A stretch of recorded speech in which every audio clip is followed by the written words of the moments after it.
Hello everyone, welcome to my channel.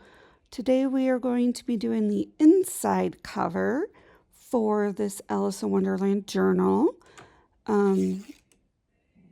If you are new here, welcome. Thank you for coming, and if you are returning, thanks for coming back.